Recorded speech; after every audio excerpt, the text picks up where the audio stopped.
Gusto ko isaysay ang sugilanon nga nagbag-o sa daghang kinabuhi sa tibuok kalibutan. Dili kini tinumutumo nga sugilanon.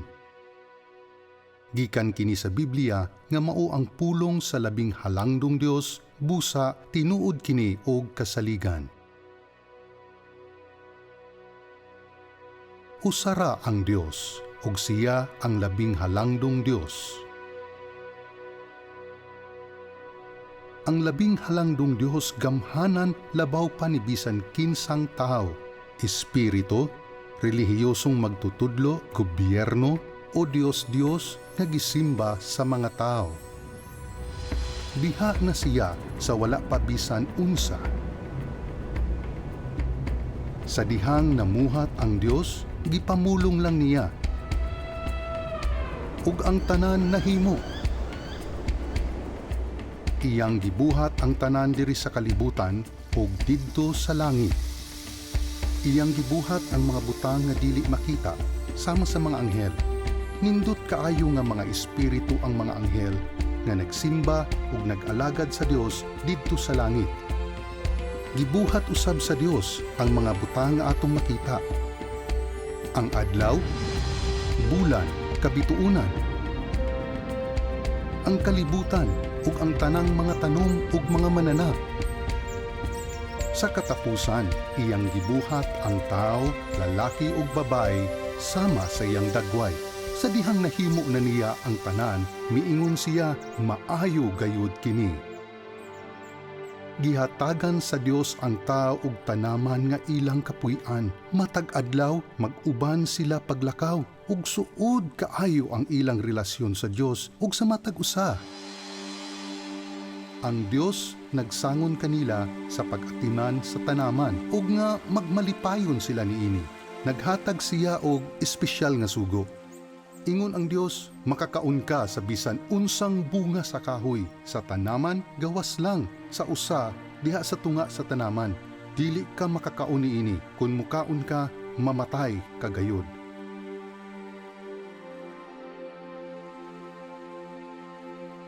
Hingpit ang relasyon sa lalaki ug babae ngadto sa Dios ug sa usag-usa. Gibuhat kita sa Dios nga adunay sama ni ini nga relasyon kaniya ug sa matag usa.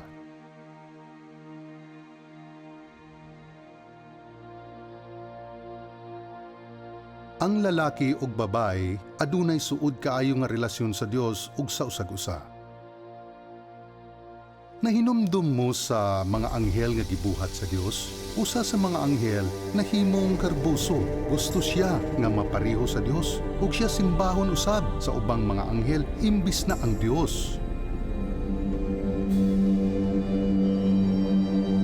Apan usa lang ang Dios nga angayng simbahon. Usa ang Dios naghingilin sa masimpakon nga anghel paggawas sa langit. Siya karon mao ang Yawa.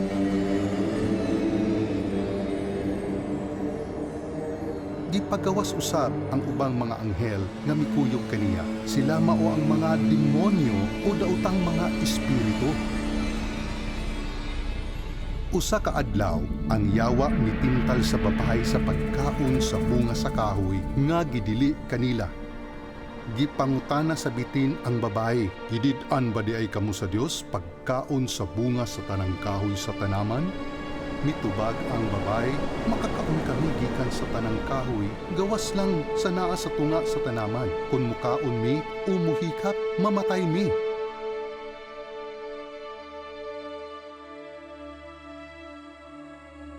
Apan ang Yawa miingon, "Dili mo mamatay, hinuon, maparihas mo sa Dios." Ang babae na minaw sa Yawa ug mikaon sa bunga. Unya, iyang gihatagan ang iyang bana ug mikaon sab siya. Niadtong adlaw silang duha nakasala. Ang sala mao ang dili pagtuo sa pulong sa Dios. Ang Dios balaan ug matarong, iyatang silutan kung musupak taniya. Gihinginlan sa Dios ang lalaki ug babae pagawas sa tanaman, ug ang ilang relasyon sa Dios naputhol hangtod sa kahangturan. sama sa lalaki ug babae, kitang tanan nakasala. Ang atong relasyon sa Dios nabugto ug ang resulta mao ang walay katapusang silot sa impyerno sa dihang mamatay kita. Dili na ta makakinabuhi kauban sa Dios sumala sa iyang unang plano. Pusa unsa man ang kinahanglan nato nga buhaton. Milabay ang katuigan, midaghan ang tao sa kalibutan. Bisan og ang mga tao nakasala, dako gihapon ang gugma sa Dios kanila ug gusto siya makigrelasyon kanila. Naghatag ang Dios sa tao sa napulo ka sugo pinaagi sa usa niya kaalagad. Hinumdumi nga ang Dios balaan ug hingpit. Busa, kinahanglan nga kita balaan sab og hingpit nga magpuyo uban niya. Ang napulo ka sugo nagtudlo sa tao unsaon nga magkinabuhi nga sakto uban sa Dios ug sa isig ka tao. Ang pipila sa mga sugo mao ang dili ka musimba og laing Dios, umuhimo og mga ribulto, tahura ang imong ginikanan, ayaw pamakak, pangawat, pagpatay, ayaw kasina sa butang sa ubang tao, o pakigpuyo sa dili nimo asawa o bana, walay bisan usa nga nakatuman niining tanan nga kasuguan. Matag higayon nga sila makasala, ang Dios nagtugot nga sila mukumpisal sa ilang sala ug maghalad og sakripisyo nga maoy motubos sa ilang silot. Kini nga sakripisyo mao ang pag-ula sa dugo sa walay tatsa nga mananap. Sa mataghalad nila sa sakripisyo, pangayuon nila ang kapasayloan sa Dios samtang ang mananap maoy mamatay alang kanila. Pinaagi lang sa pag-ula sa dugo nga ang sala sa tao napasaylo. Sa paglabay sa dugayng panahon, ang kasing-kasing sa tao wala na masubo sa ilang mga sala. Ang ilang mga sakripisyo nahimo na lamang nga walay pulos nga ritual. Ang Dios nag-ingon, "Gipul-an na ako sa walay kapuslanan ninyo nga mga sakripisyo." Nakaamgo ang tao nga dili niya mahimo ang pagbalik ngadto sa Dios sa iyang kaugalingong paningkamot. Unsa man ang angay buhaton? Gihigugma pag-ayo gihapon sa Dios ang mga tao sa kalibutan. Busa, sa saktong panahon, gipadala sa Dios si Jesus aron mapasig-uli ang nabugto nga relasyon ngadto kaniya. Kinsa si Jesus? Si Jesus ang bugtong anak sa Dios. Si Jesus usa ka katingalahang magtutudlo. Ganahan kaayo ang mga tao nga maminaw kaniya kay nagtudlo man siya unsaon sa pagbalik ngadto sa Dios. Si Jesus usab gamhanan nga makihimo og milagro. Dihay higayon nga tibuok adlaw daghang mga tao ang naminaw sa iyang pagtudlo. Tungod kay gigutom na ang mga tao, mikuha si Jesus og 5 kapan ug 2 ka isda. Gipanalanginan niya og giapod-apod sa mga tao. Sobra sa 5,000 tao ang nakakaon ug natagbaw ni adtong adlawa. Ang gahom ni Jesus makahimo sa pagsangkap sa atong gikinahanglan. Sa lahi nga higayon, si Jesus mitabok sa dako nga lanaw sakay sa sakayan kauban ng iyang mga sumusunod. Samtang natulog si Jesus, miabot ang usog kaayo nga unos. Gipukaw si Jesus sa iyang mga sumusunod nga nag-ingon, "Magtutudlo, mga matay ta!" Mibarug si Jesus ug mimando sa hangin ug balod, "Hunong!"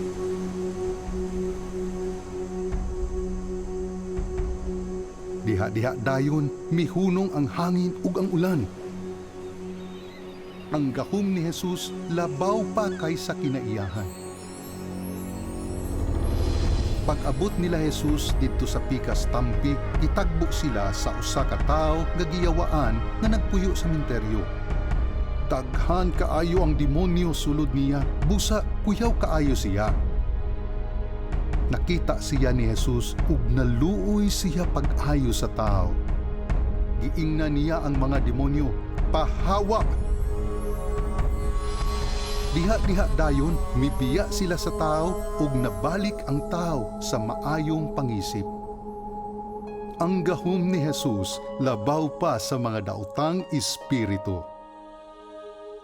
Sa laing higayon, ang suod nga higala ni Jesus nasakit ug namatay. Milabay ang pipila ka mga adlaw na abot si Jesus sa lubnganan sa iyang higala. Sa nakita ni Jesus ang gilubngan sa iyang higala, si Jesus mihila. Miduol si Jesus sa atubangan sa lubnganan ug miingon, "Higala, gawas." Migawas nga buhi ang iyang higala.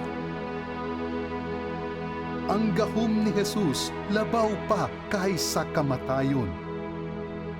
Kibuhat ning tanan ni Jesus kay nahigugma siya kanato ug gusto niya nga kitang tanan mabalik ngadto sa Dios.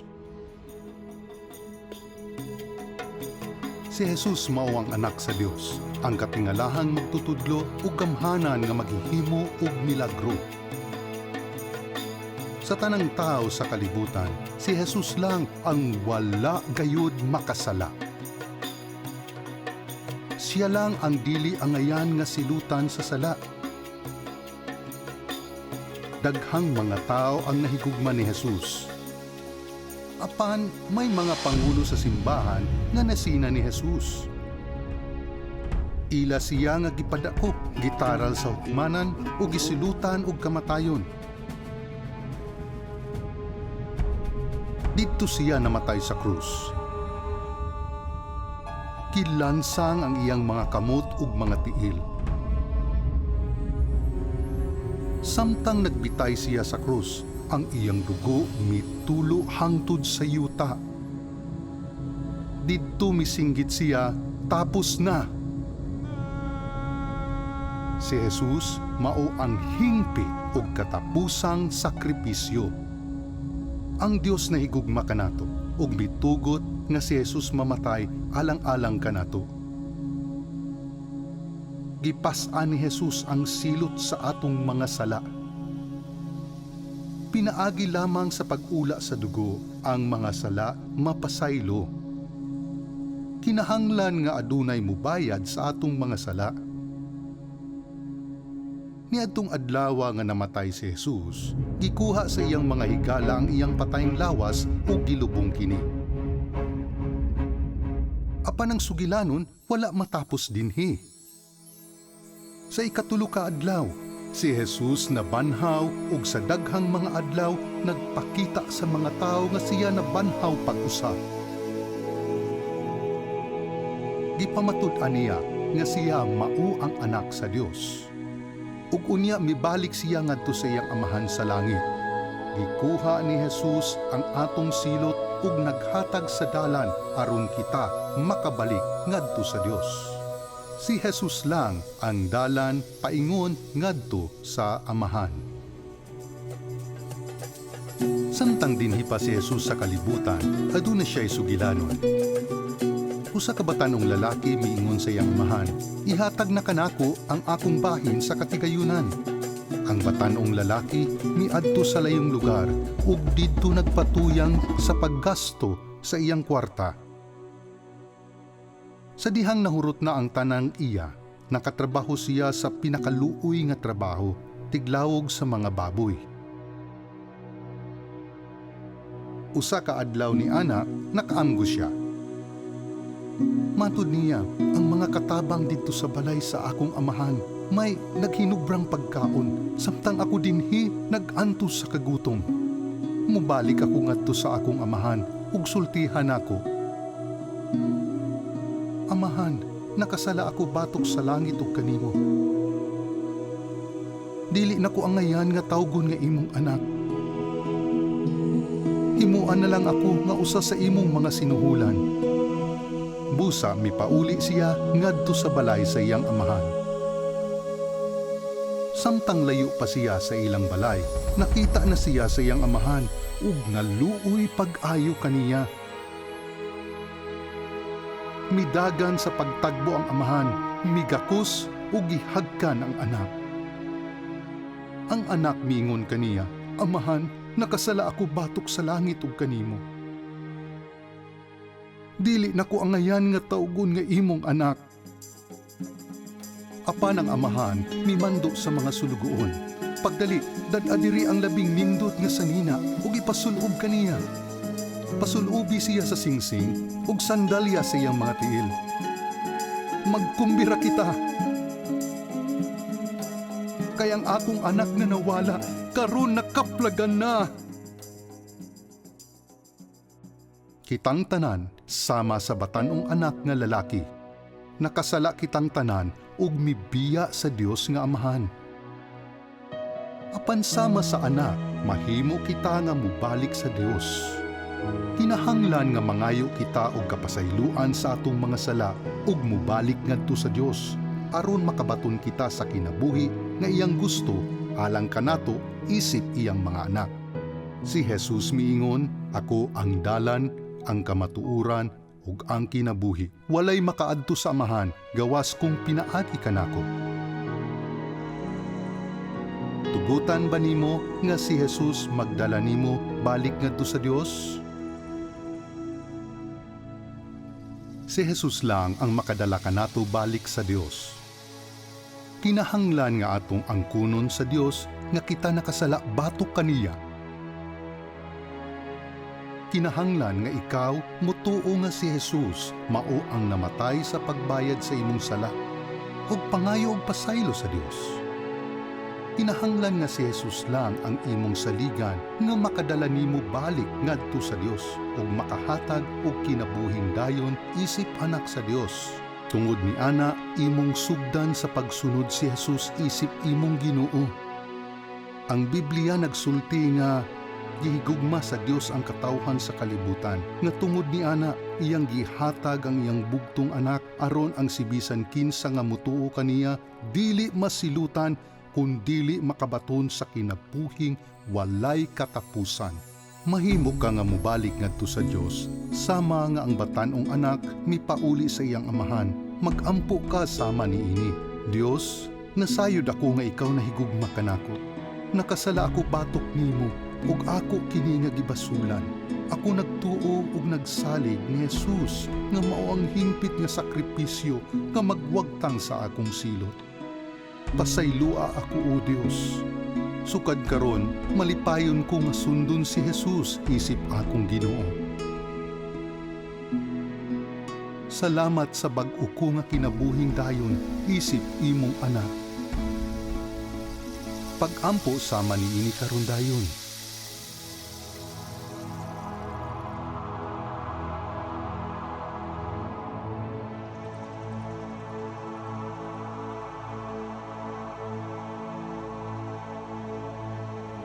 Kung kinasingkasing ka nga mikumpisal ngadto sa Dios karon, anak ka na sa Dios hangtod sa kahangturan.